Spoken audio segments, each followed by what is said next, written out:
been very good to Native Americans. Don't go away. You're tuning into the destination for TV superfan discussion, AFTERBUZZ TV. And now, let the buzz begin. Hey everyone, I'm Zoe Hewitt, and we've got a great show ahead with Kalani Queypo. Before we go any further, where can everyone find you on social media? Twitter, Instagram, Facebook, it's all the same. It's my name, Kalani Queypo. That's easy. Kalaniqueypo. And I do lots of updates and messages and show some cool inside pics from productions and stuff, so it's fun. Excellent. And I'm Zoe Hewitt. You can find me on Twitter and Instagram at Zoe Said What. That's Zoe Said What. Now, generally around Thanksgiving, we get a lot of various TV renditions of the Thanksgiving Story and the Pilgrims. And this past Thanksgiving was no exception, and you were part of Saints and Strangers, and you played Squanto. And what was interesting in particular about this is that it wasn't sort of the sanitized version that we normally get around Thanksgiving. So what was it like when you first saw that script and you saw how Squanto was represented? Oh, the script was incredible. You know, you always hope when you're in talks with a project that the script is going to be good, because writing is number one, right? And the script was so engaging, and like you said, it was not sanitized. It was messy. It was beautiful and ugly, and all of these things that make the human experience engaging, that we actually want to recreate that on film or television. So for me, it was something that I knew I had to do, and the fact that I was, looking at the role of Squanto in specific, that's a huge responsibility, huge opportunity, to breathe life into a real character from our history, a real person who existed, who walked on this earth, specifically in North America, and to be able to put your touch on it and be a part of that it was privilege. And when you looked at the script, did you pay attention to, is there a stereotype here, or how much can you get away from that? Because so often we see these stereotypes of Native Americans, and so did you look at it and go, ooh, this is perfect, it doesn't hit those, or, there are some things I might want to talk about? I think historically, with historical pieces, or even modern pieces, Native American characters often can sometimes just be devices. They're a part of the storyline, and I think that's one of the things that really stuck out for me, was that it was the Native characters, the Native storyline was a huge driving force of the story, and when you see a balance like that, where the story is not specifically about one group of people, and then on the sidelines, they kind of serve the drama of what's happening, the events that are happening. That's really exciting, to say, and you get a glimpse into these Native people that are relating to each other and dealing with this huge event of these English people arriving on their shores, and what that could possibly mean, or what they're afraid of, and to know that language was involved, like from the very early beginning, that was really exciting for me, to know that there was actually going to be use of language. So that was still up in the air until right before we shot, how much of the language we were going to use, if that perhaps maybe they were going to use a device that's been used a lot in a lot of Hollywood productions, where they start off with the language and then they switch over to English for the convenience of the audience who's watching it. And I think that's where National Geographic has a real respect for their audience, that they don't dumb things down. They present it in a way and say, okay, people have to work a little bit to read subtitles, but some of the greatest films ever made have been made with language and subtitles, and some of the best audiences have been from other countries who watch American-made films. So why not bring that authenticity to it? Right, and who are certainly more used to reading movies with subtitles. I think that's something as Americans we don't tend to do. We think of it like, that's a foreign film, I'm not going to watch that. But it's interesting with the language too, and I know you were coaching me, so you guys, I hope I'm going to get this pronunciation right. But you used the Western Abenaki. Did I say it right? You know what? You say it the way most people would say it, and we would Which say, is a polite way of saying no. How do you really say it? I think most people would say that. You would say Western Abenaki. Abenaki. Yeah, Abenaki. Listen, I know that you studied in Japan, and it's sort of like this. If you were to tell people, let's go sing karaoke, they would look at you like weird, and they probably would want to correct you and say, oh, it's karaoke. Right. You know, with a little smug smile. And so sometimes I find it just easier to say, yeah, let's go sing karaoke, instead of saying, no, it's karaoke. That's the correct way to pronounce it. So, you know, Abenaki is something that's more widely used than Abenaki, you know, and so it's not to worry about. And now we've got this great language discussion. And you guys, before we started, Kalani and I were bonding over the fact that he nearly went to Japan for work, and I spent a year there myself, working at MTV Japan and going to school. So it was such a surprise, because you don't often run into other people who aren't Japanese who speak Japanese. But speaking of the language that, you know, clearly I'm not pronouncing correctly. No, you are. So you had to learn it in a very short period of time. So how did you cram to learn it? Well, you know, number one is, in any business, you surround yourself with great people, right? And National Geographic is really smart. They have a brand that is meticulous about facts. They're meticulous about resources, and they have a lot of relationships that they've built over the years, I imagine. You know, this huge institution. And so they surrounded themselves with really great people. So we had Jesse Bowman-Bruchak. And Jesse is incredible.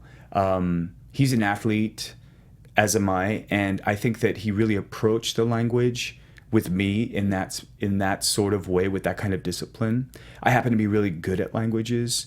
I enjoy them a lot. I love the sound, and I love the memory that comes with language. I love the fine nuances and colors and expression that happens when someone speaks a language that they're learning, or that they're proficient in, or the way they relate to other people. So for us, it was a hurried kind of cramming, you know, for it. And part of it was, you know, you've got so many elements that are happening with planning a production, and the language, you know, they weren't sure if it was possible that they could find the proper resources.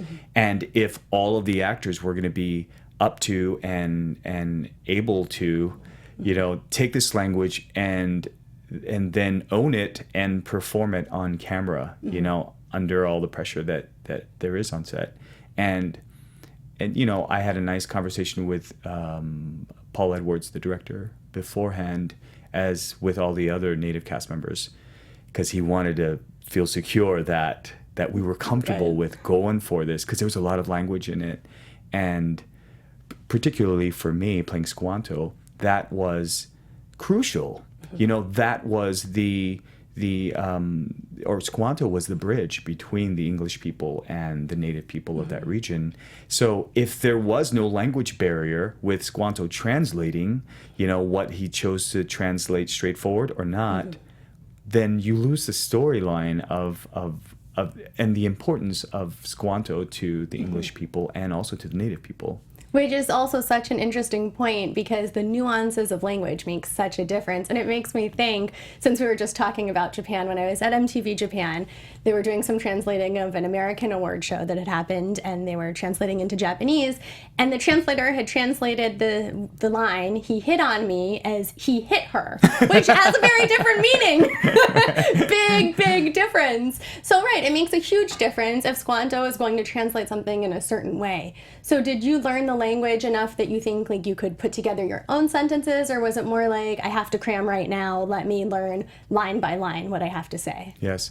Well, you know, I think that everybody has their own process, and it is a bear when you look at the language and think, this is something that I have to command and deliver. It's daunting, you know. So I took it, like, for our schedule, I took it like 2 scenes, and I tried to stay a week ahead of things. But they, you know, it just starts catching up to you. But also your proficiency becomes better and better. And it was really important for all of us to not just memorize words, because they weren't just words. There was the syntax that we wanted to understand, so that that, you know, it's overwhelming trying to learn any language and the structure of sentences. So there's this sort of different level of proficiency that you do acquire quickly if you want to be good at it, you know? So you start to understand, and organically things happen, you know? It's sort of like when you're first learning a new language, for myself anyway, I should speak, you start to dream in it, and then people around you, like your family, you know, they'll say, you were totally speaking in that language when you were sleeping, and you're like, God, I wonder what I was saying, you know? So that was really important to approach it. And because we had Jesse there, I would literally like watch his lips, the way that he was moving his lips, the way he was producing sound, and I would ask him to repeat things, and I would study him no differently than the way I would study, that I enjoy studying people every day. You know, that's my passion. That's my love, is acting, and human behavior intrigues me. It is fascinating the way people are and the way they respond to different things. So with the language, you see the way they embody it, the way they breathe, the way that they end a sentence, the expression on their face, and you sort of start to catch this nuance, and then you start to embody it, you know, and that's like the ultimate compliment, you know, when your language coach is saying, Kalani, you sound like a native speaker, you know. It's incredible, and I love those experiences. And I approach everything musically, so I listen to it, and I like to hear the sound of it. So it's not, for me, it's not words on a page that I memorize and say, okay, I know what comes next. It's like I want to know, you know, the ideas behind it. For instance, one of the lines was "Akui musqual dakila," and it means the English words. The sentence in the script was, "Do not provoke them," and "mus" means strange, and it's actually one of the words that's borrowed from Abenaki. That's adopted in American English. Moose means strange, and they described moose because they looked strange. And so, "Akui musqual dakila" would actually translate into "do not make their mind with strange thoughts or become, you know, estranged with thoughts." And that's interesting. It affects the way that you deliver that. It's not "do not provoke them," it's "do not make their mind become strange," right. You know? And that's cool. It's a different perspective. And that's where, for me, that's one of the great examples of how language is really important. That would otherwise be lost. That's a different point of view, you know? And that's interesting because it makes me think of also how a lot of native languages have, like, I used to live in Alaska, and some of the groups up there, like the Athabascan and Eskimo, there are, like, I don't know how many for real, but it's something like 20 words for snow, you know, because, so it's interesting, right? Because we have one word, we wouldn't be able to describe it the same way. And it's, again, those nuances that make such a difference. And did you feel like filming in South Africa made a difference for you than if you had been filming here on American soil?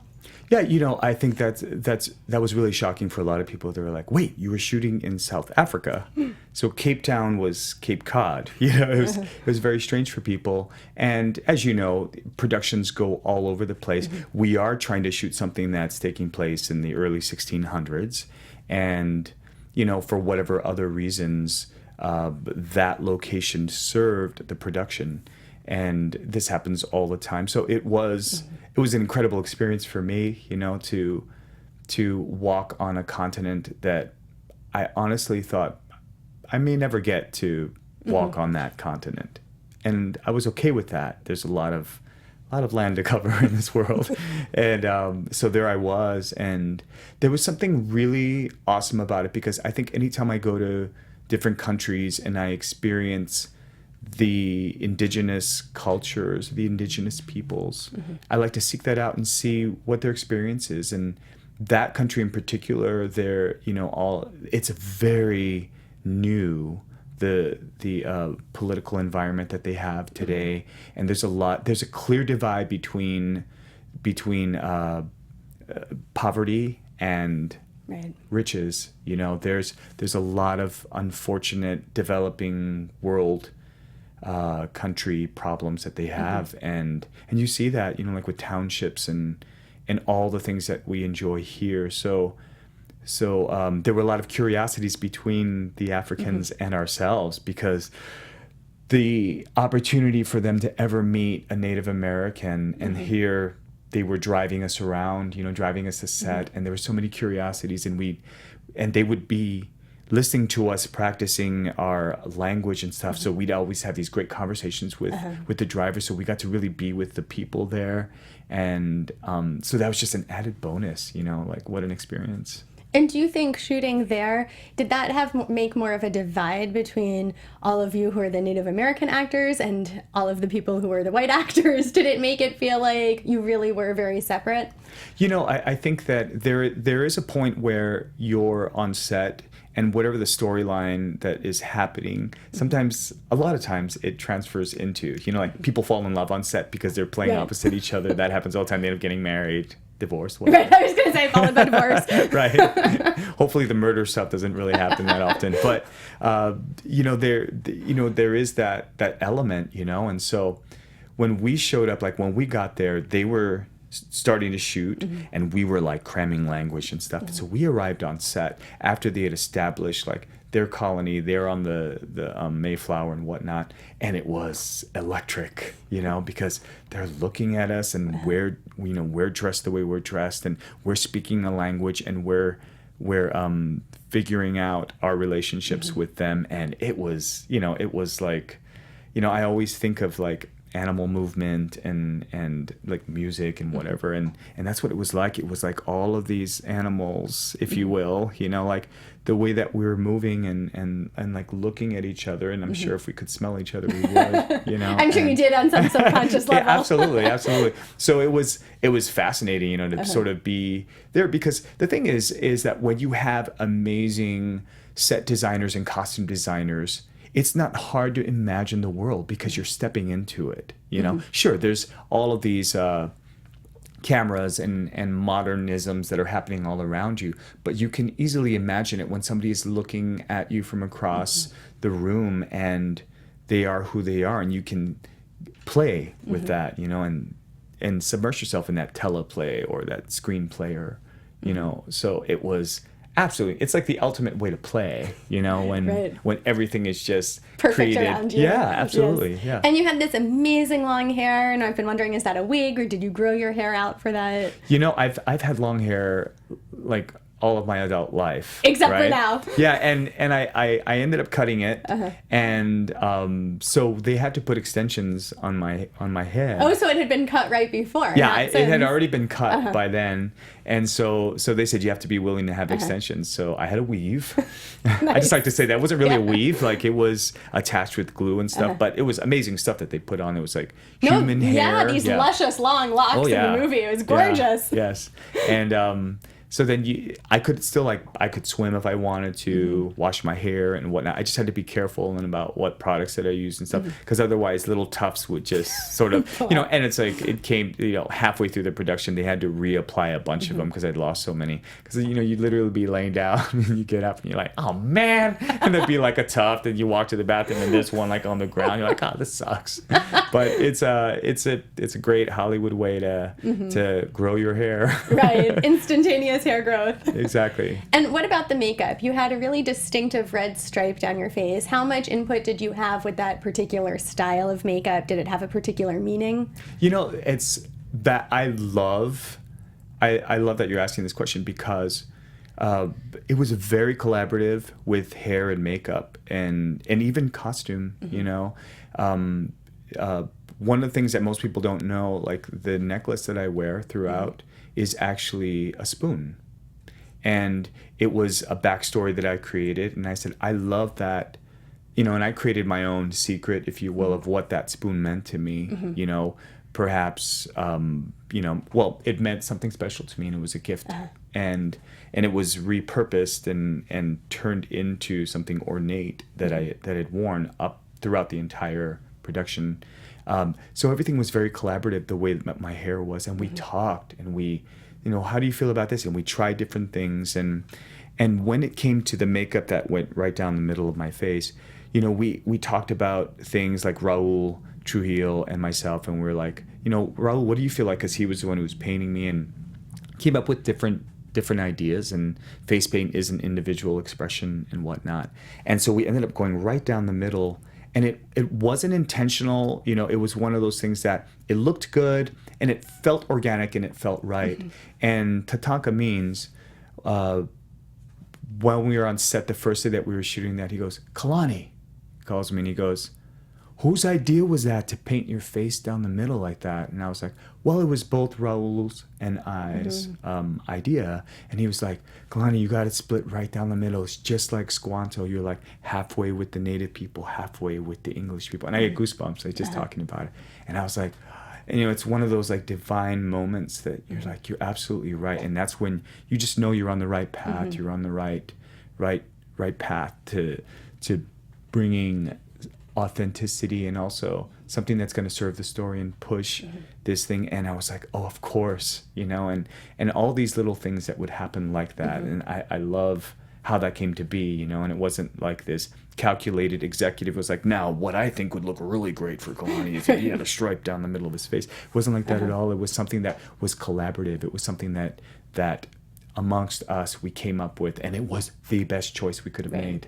It just came together perfectly. Yeah, absolutely. And one of the things, we were talking a little bit about stereotype, and one of the really interesting things that's a hard balance, it seems to me, is coming up with, okay, what is a stereotype and what is a way to represent the Native American people or even Squanto without being a stereotype, but still, I guess, has those elements essentially, because of course the look is what we would think of as, oh look, that's the Indian, So how do you balance that with not becoming a stereotype? Yes, well, I think again, that's where National Geographic did it right. They were really open, and they wanted to do it right. Oftentimes you get hired for a project and you do what you can. You pick and choose your battles, and you have to take a stand and say, absolutely not, this cannot happen, whatever.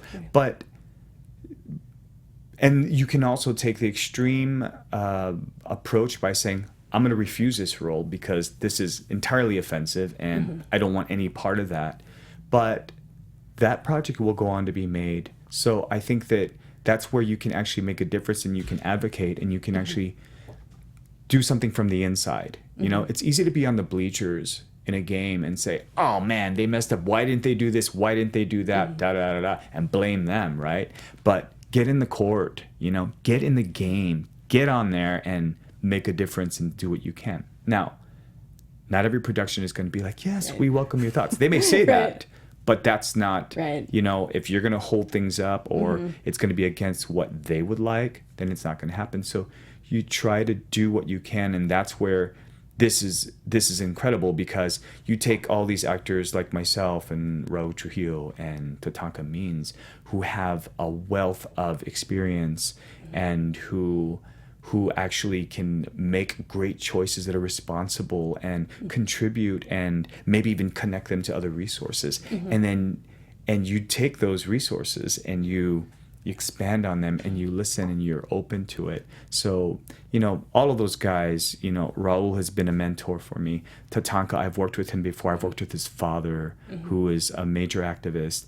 And so we were a family, we were all brothers there trying to make a difference and trying to make things happen. And we were so supported, you never shot down for ideas and stuff. So it's this constant collaboration. So it really was a dream kind of project for me to be a part of, because I wasn't just a device, in the storyline. I wasn't just a tool that they hired and say, do your job and don't cause any problems and be good at it. Right. We were actually a part of the creative process, which is an absolute luxury. Right, which doesn't happen all the time. No. Sometimes it's like, hey, you're here, you're replaceable, so either do your part or get out, basically. Right. But clearly what you did worked, because once it started airing, there were these amazing rave reviews. I mean, you had TV Guide magazine, you had the Washington Post, you had the New York Times, Variety, the Hollywood Reporter. I mean, these huge publications coming out and saying that you in particular did an amazing job. What was the very first review you read, and how did you react when you saw it? I think it was the Variety review, and it's shocking, shocking because sometimes you're just not sure how people are going to receive it, and also I think oftentimes people forget, that the skill and intense discipline that it takes to take on a language, because oftentimes people think, oh yeah, he's native, so he's playing a native guy, he's playing himself.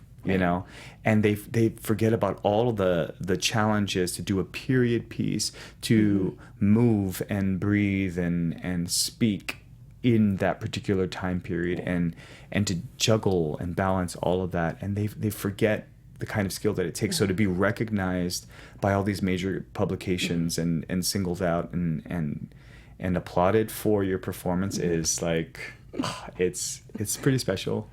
And that's such a good point, too, because so many times I think we see actors who play what we think of as themselves. And the one that comes to mind when you say that is Eminem, because I remember seeing 8 Mile and thinking, oh, he's just being himself. And now I feel like I can give him more credit, too, for the work that he put in. So you're right, that's a really interesting point. It's not just like, he's Native American, so of course he could play Squanto. Right. No, not everyone could do it. Yeah. Because, that does happen a lot where, they'll say, oh yeah, you're Native American, so they assume that you can speak all 500 languages. Can't you?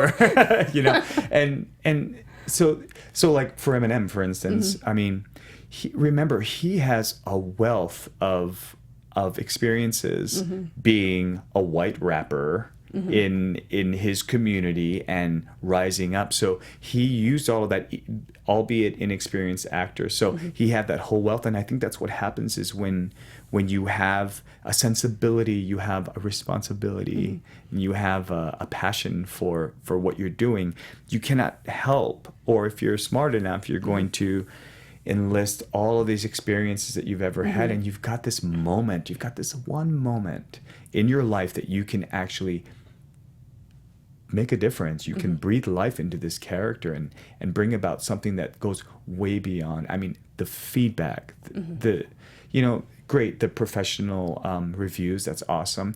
The social media response was tremendous. We went out on press tour, and we were in Boston, we were in Philadelphia, in Washington, D.C., and to have people in the audience at the Q&As and saying, I'm a descendant of William Bradford, my great or whatever was, Elizabeth Hopkins, and to have somebody grab you and say, thank you for putting a face and movement and this beautiful language to a person I've always heard about growing up as I'm a descendant of so and so, and to know that, oh my gosh, what an impact you can make because you humanize a person from our history, a very important person that most people can say 1 or 2 sentences about, and you bring about all this awareness. So the social media response, oh my goodness, people overwhelming, and I felt like when it first aired, that's all I was doing was just responding to people, but I felt like they took the time to thank me and acknowledge me. The least I can do is acknowledge them and respond, Right. And you're looking so emotional over it. And I think one of the things that's interesting with certain cultures, and Native Americans, one of them, is that I feel like there's such a connection to the roots. And not all cultures have that. So why do you think, what makes you more connected to your roots than other cultures, do you think? Well, N. Scott Momaday, who's a Pulitzer Prize winning Native author, I did one of his plays, and he came out and he did a speech and a lecture, if you will. And he was talking about one of his really good friends who was not Native, who was white. And he said that friend told him, you're lucky because your history and your culture is all around you. Mine is European, and it's, these people, that people, and I don't have access to that really. Like there's documentation and stuff, but he actually saw N. Scott Momaday as somebody who was really lucky because it was all around him and it was recent, you know. So with all the, which is interesting because most people operate from a place of guilt, you know, all the terrible things that happened with Native Americans, and I'm embarrassed for my ancestors, you know, for what they did to Native people and all the atrocities and stuff. So he actually saw it as really lucky. So I think that, you know, there are great resources here in Los Angeles that I've been very active with. You know, there's Native Voices Theater, which is the it may be the only professional equity theater in the country, and where they actually develop writers, and it's become this great place where other Native actors can connect, and we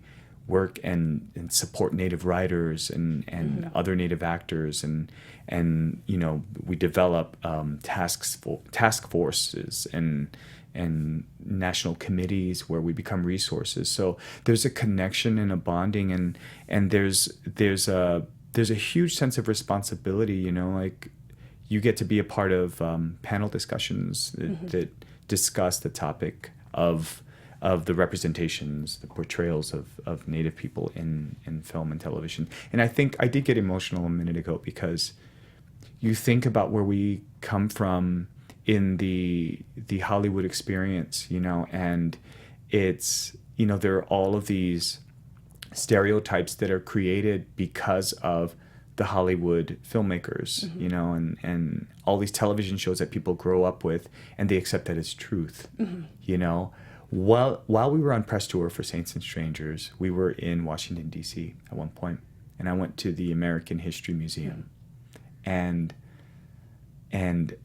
with the American History Museum, you know, I got to see a lot of the African American slave experience and stuff.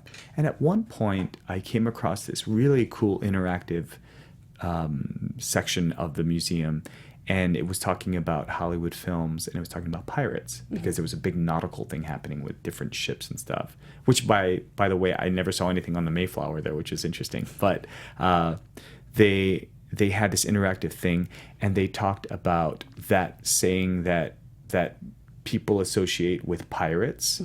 Like if you talk about pirates, one of the first things they'll be like, "Arr, right, hey matey," or you know, something like that. But in fact, according to this thing, that pirates never said that or had one-eye patches and parrots on their shoulder, and that was a stereotype that was created by a Hollywood film, Treasure Island, I believe.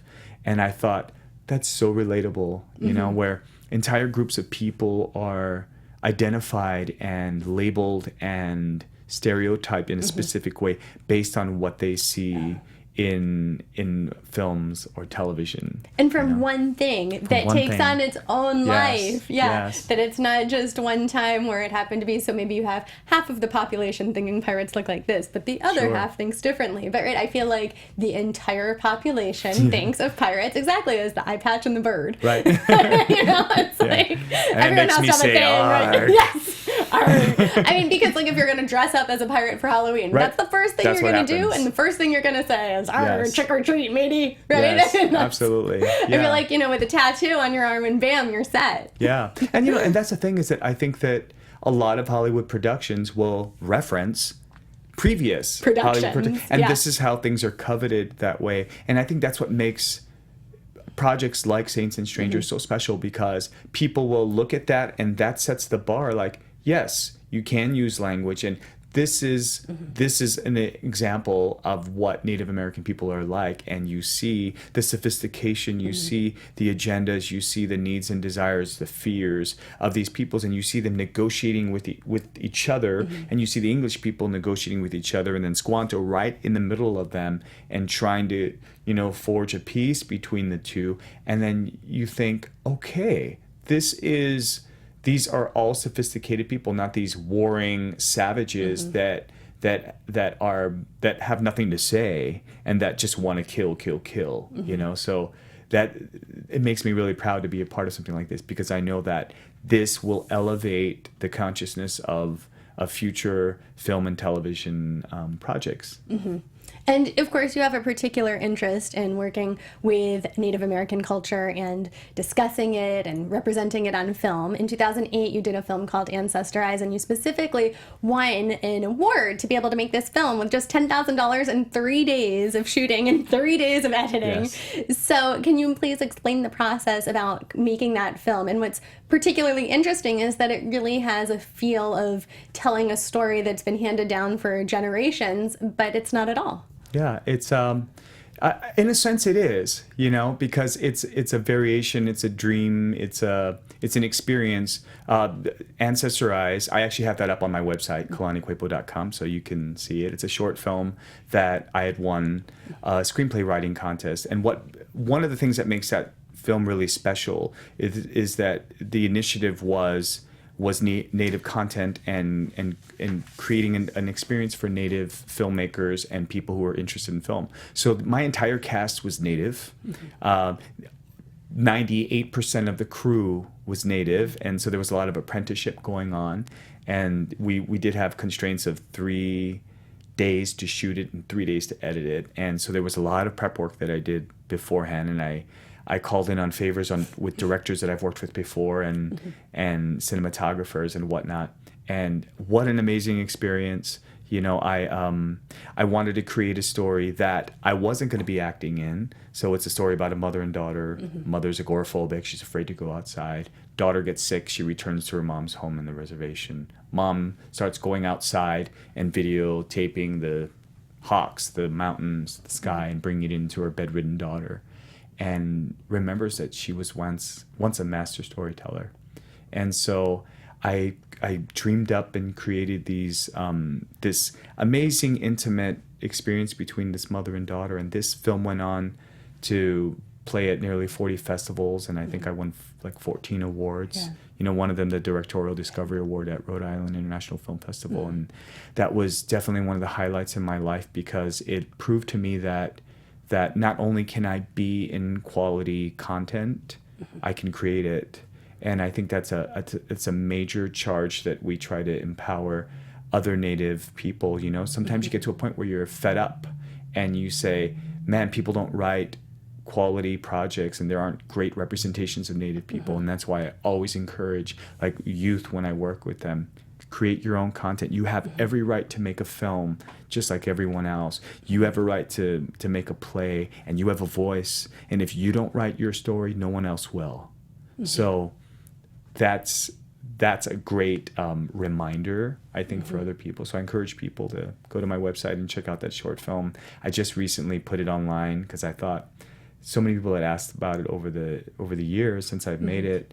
And I've always like protected it, and I didn't want to just throw it out there. And then now I see it differently, and I want people to see it. And there'll be many more other projects that I'll be creating. And I have a short film where I went against all the, you know, the way that people usually see Native people, you know, today. Yeah. And I created like this post-apocalyptic world, like this action kind of thing. And very short, 5 minutes. That's also on my thing, and you saw it. Yeah. And then you reel them in, and then you give them. This is the guy who happens to be Native, you know, and I like that, you know, and that's been my charge. I'm editing something else that's a comedy, you know, and that's one of the things people always say, Kalani, you're so funny. Why aren't you doing comedies? Because people don't necessarily see making a comedy with a Native person in it safe. You know, it's scary for them to poke fun at stuff. So that's one of the things that I try to encourage the community is create your own content. Content is king, you know, and you can have your voice be heard, you know.